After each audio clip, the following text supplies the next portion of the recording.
Hello everyone. Today I'm making this video because I read a news today that shook me to the core. There is this place called Satakulam in Toothukudi district where um, policemen have taken a son and father in custody and then brutally have tortured and killed them.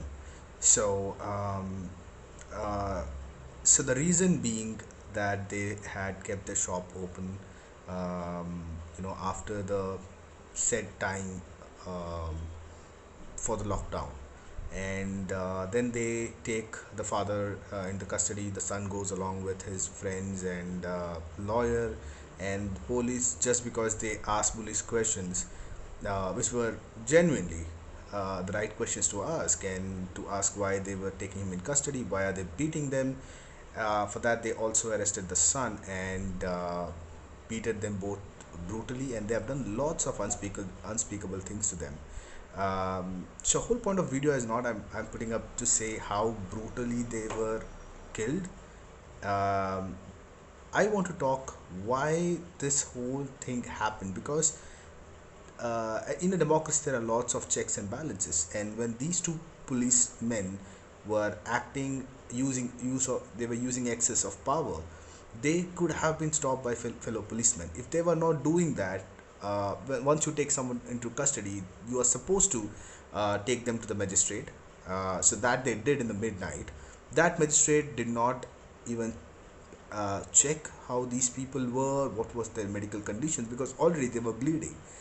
And he gives them a remand, and then they take so before you remand someone, you have to take them to the hospital and get them medically checked. If they are medically fit, then you can take them to uh, the jail.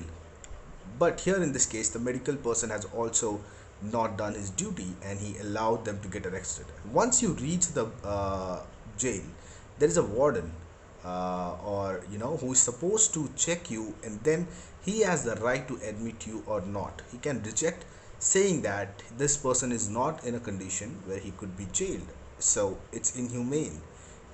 So on humanitarian grounds, there were lots of places where this could have stopped, and but it did not. We just lost two people to gruesome police brutality, and this is just another story that's happening.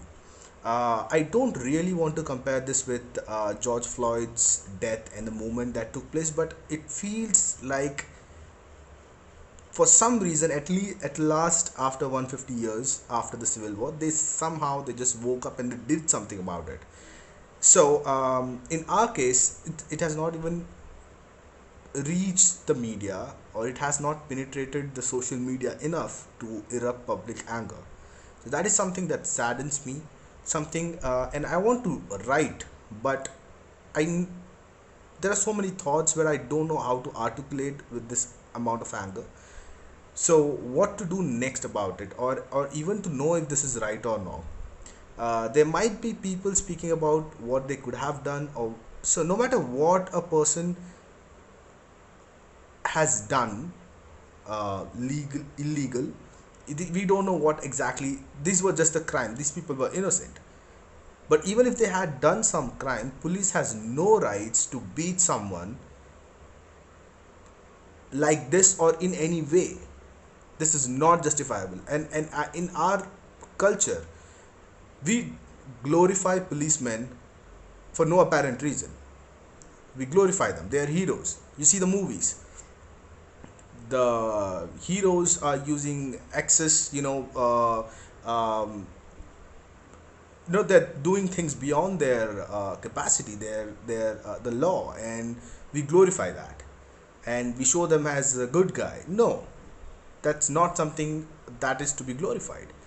We are using police laws that are easily 150 years old. 1861 was the last time when somebody made law. The Britishers came up with the Police Act. We're still following that. It doesn't make sense, right? And why is it not bothering us? Because it's not us who's getting affected. These two people were common men. They had no political backing. They don't know. They're not much aware probably about this. If I was in this situation, I am politically trained and I'm aware, but this the same thing can happen to me. You may think you are immune to this, and you can avoid these situations, but things that are as loose, and uh, there's too much of power with these people, and they support each other in this heinous thing. The magistrate should be brought to books. The doctor who checked him, the jailer who allowed him, all these three people along with the fellow policemen, all should be brought to books. There should be FIR filed against each of them, and they should get serious punishments for these things.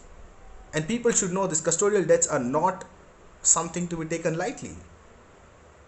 So there are a lot of things that has to go in this conversation discourse. I have spoken to a lot of my friends, social activists, comrades, where we are going to come up with few demands that has to be part of this movement, and we will make sure that this goes somewhere where another Jayaraj or another Phoenix doesn't have to suffer.